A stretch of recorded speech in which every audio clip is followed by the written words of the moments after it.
What's up, YouTube? Niwa here. How's it going? We're gonna look at Pearl, Battlerites, and Loadouts today.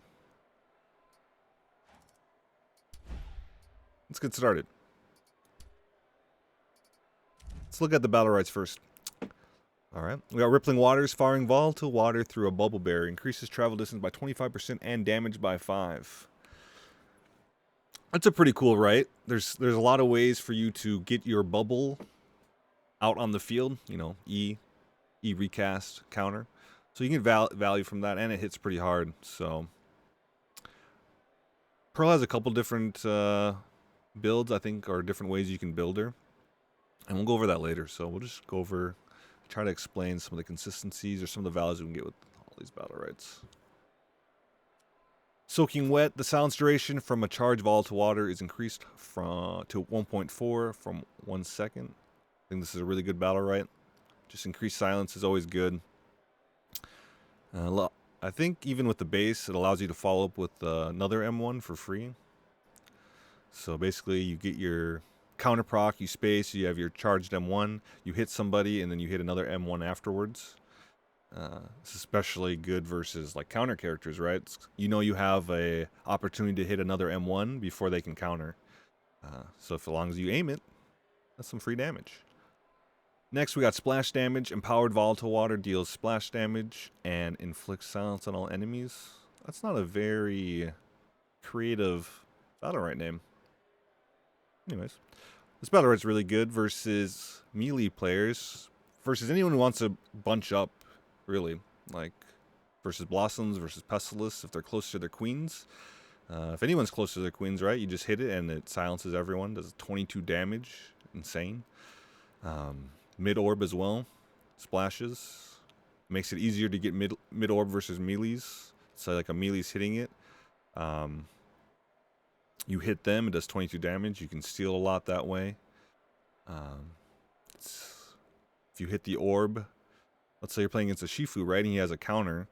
If you just hit the orb instead of him, if he's close to it, it'll silence him. So you'll get that free damage without the risk of proccing the counter as well. Next, we got Fountain. Healing Wave. Projectiles bounce to the nearest ally, healing them for 6 health. Not that good. 6 health is not a lot. I already think that Pearl has a pretty strong M2. Just adding 6 to it isn't that cool. Ocean Tide. Diving to a bubble barrier destroys the bubble and resets the cooldown of dive. This allows you to jump into it, recast, jump into it, your counter bubble, jump into it, you know, while getting that charged M1 each time. So I think in 2s it's really strong, right? It's hard to punish Pearl. You know, usually when a Pearl spaces, that's like a good time to punish her, right? You just kind of bait out the counter and then you go on her. But with this, the downtime is, or the time to punish is, it's hard to see, right? And then, of course, if she's landing those charged M1s, it's really powerful. Let's see. In 3s, I mean, I just don't like that whole play style. So even if it's the most efficient or the optimal right to take, I don't like the play style of just jumping all around. You know, I feel like you waste a lot of time and a lot of CDs just jumping in your bubble. You know, obviously you want an M1 to get the value, jumping again, where sometimes you need to be healing, right? You need to be healing your teammate between those jumps. And then the other thing that I've never really liked about it is lining up your bubble with your space CD. So there's times where I need to space, right? I need to space this instant. I need to use this iframe to dodge insane damage, but maybe my bubble's down, you know? And so now I don't get that value anymore because my space is down, but my bubble's up. So now maybe I need a bubble at this point in time to save my teammates or to peel, but my space isn't up, or I shouldn't space into that, you know? So I never like stuff with like all these additional conditionals, and then so this has that, so it kind of directs how you should space, right? Which also makes you somewhat predictable if people start punishing you for always jumping into your bubble. And then Yeah, I don't know. Even if it is really good, it's not for me. You could take it though. Riptide Dive deals 8 damage, inflicts a 1-second wound at your starting location. I think this is good versus if you're having trouble versus melee characters like a Shifu, you know, Freya, Raygon. Just another way to be annoying. The problem that I always see with these kind of things, it's just a slight problem, is that if you're spacing away, that usually means that, well, it should mean that you're trading your space CD for their space CD, right? If you've played it properly, right? The Raygon spaces on you, so you space away. The Shifu, I guess the Shifu would just harpoon to you. The Freya spaces to you, you space away. So the root isn't actually. It's doing a little bit, I guess. There's a little value there. Okay, you could take Riptide sometimes. Spring Water. Dive heals yourself for 6 health and nearby allies for 18 health when emerging from the deep. I think this one is an okay. The problem is that the heal is, the AoE is pretty small. So when I was testing it out, you actually are like pretty close to your teammate. I never like getting too close to my teammates positionally, just because there's a lot of like AoE or stuff that can really mess you up, you know, where the teammate can get a lot of value, or the enemies can get a lot of value from it. So again, it's like a conditional where it wants you to space or be close to your allies. It drives where you should space, right, to get value from it. And sometimes I don't want to space on my teammates. Sometimes I want to space over the wall, LOS, so I'm safe, you know. But then you're not getting that value. Gush, Tidal Wave recharges your staff when triggered. So you counter, boom, they hit it, they get knocked back, and then you get a silence someone. So if we talk about just the base counter, they hit it, they get knocked back, and you get a heal, I think, right? So for melee, I mean, that's obviously bad if they hit your counter, right? They get knocked back, they take a little damage, and their pressure is gone if they did cooldowns for it. For range, it's like kind of whatever, right? They healed you, I guess. You didn't take the damage. With Gush, you have your counter becomes more scary, I guess, to hit, because it gives you that charged M1, and getting hit by a charged M1 is scary, especially if you have good aim, because you charge M1, like I said, and then you get another M1 afterwards. I think there's like your M1 actually comes out faster after your charged M1. So I always say that getting the counter ones I don't like them because it's like your counter needs to be hit, but I think with Pearl, it just makes her counter scarier to hit, right? And then if you have good aim, or you can punish even harder for it. Next, we got Sea Bubble. Tidal Wave spawns a lesser bubble barrier around you when triggered. It's another counter one. Your counter gets hit, bubble appears. It has synergy with the Dive Battleright. It has synergy with the Projectile Battleright as well. So if your counter gets hit, you have the Dive one. You can dive into it to reset your space. What's it called? You fire an M1 through it. Same thing. Gets that bonus damage, the bonus range. I think it's good. Just even if it didn't have that synergy, like just having the bubble spawn is just like another deterrent. Like melee players don't want to walk through it, so you just walk backwards, right? And then any range projectiles is slowed down, so you have that time to dodge them as well. I think Sea Bubble is really good defensively. Then we have Tsunami. Tidal Wave fires a lesser volatile water, dealing 8 damage towards all nearby enemies when triggered. I think they just recently nerfed this one. It synergizes with Sea Bubble and Rippling Waters, right? So you get that 5 bonus damage through the bubble, so it does 13 damage to all enemies near you. I don't know if I'd actually get this one. The problem with getting this one is that you have to commit your Battlerites to it, right?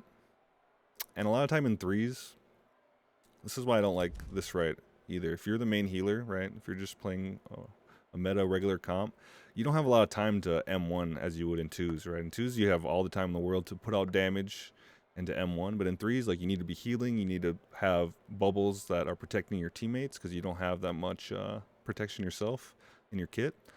So you don't have the luxury of just placing the bubble in front of you and firing through it, you know?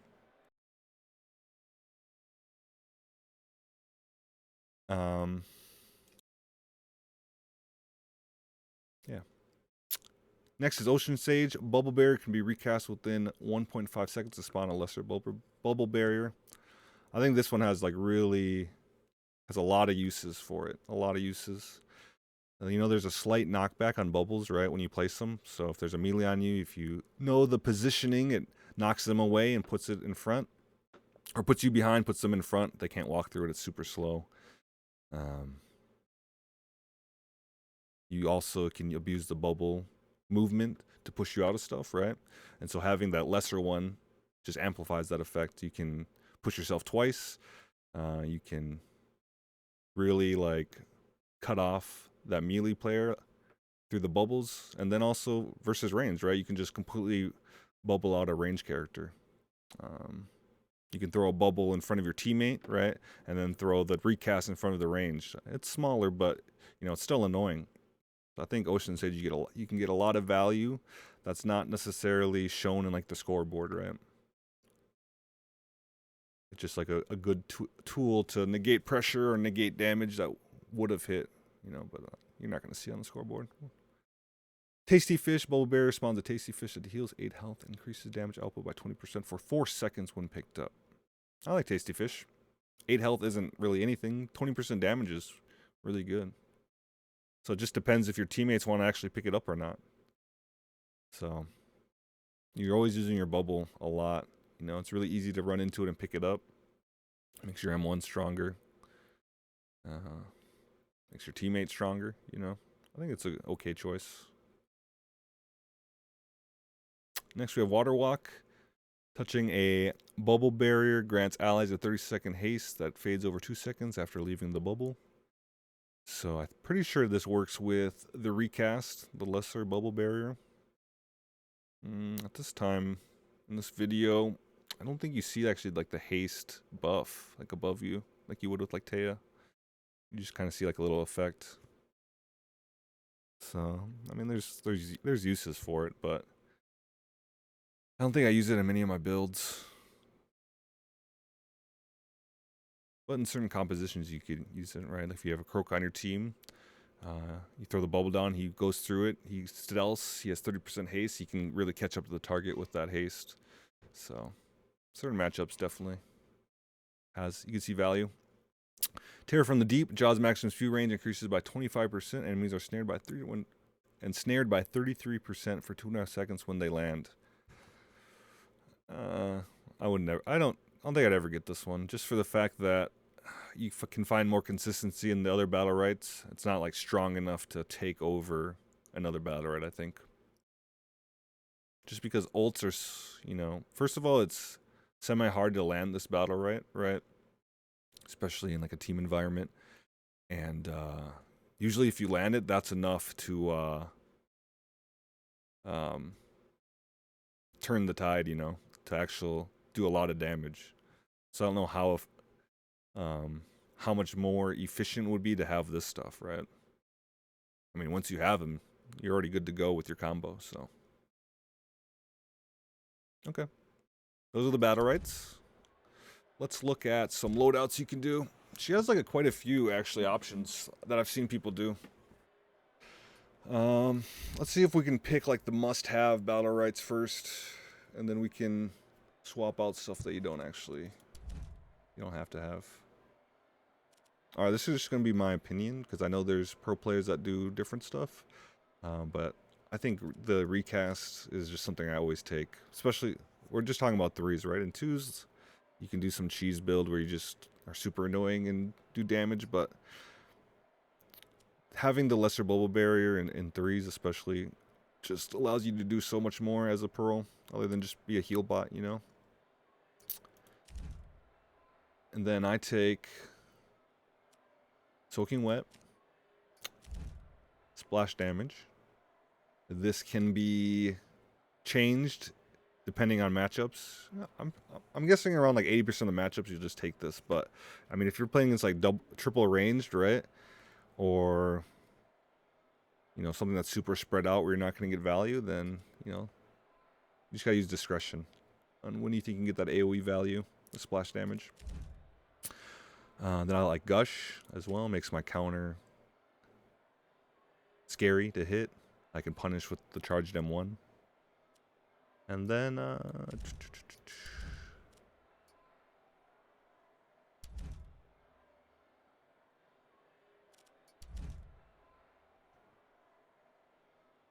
I mean, Sea Bubble's always good.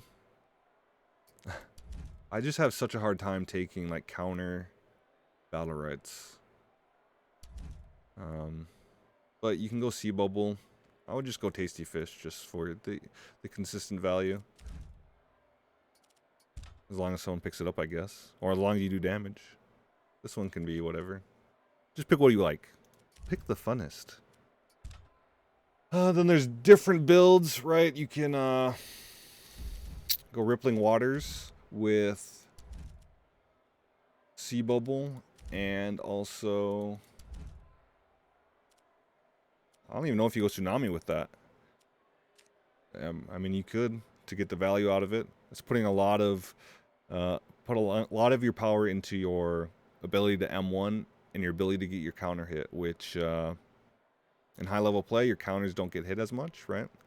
And also with the pace of the game right now and the damage out there, you necessarily don't have the time to M1 people through it, right? And then you just go boom, just give him those M1s.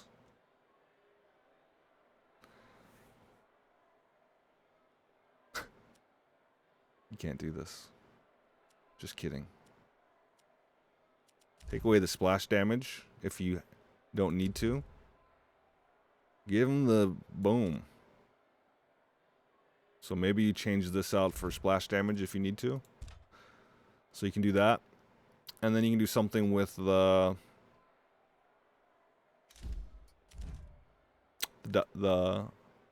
bubble reset, right? You got Ocean Tide, Sea Bubble, Ocean Sage, and then well, I'm guessing you get Gush still. I mean, or do you? I think maybe that can be different, and then either one of these two, right? So the problem I have with those last two builds is that it's like a selfish playstyle. You're not like being a support, right?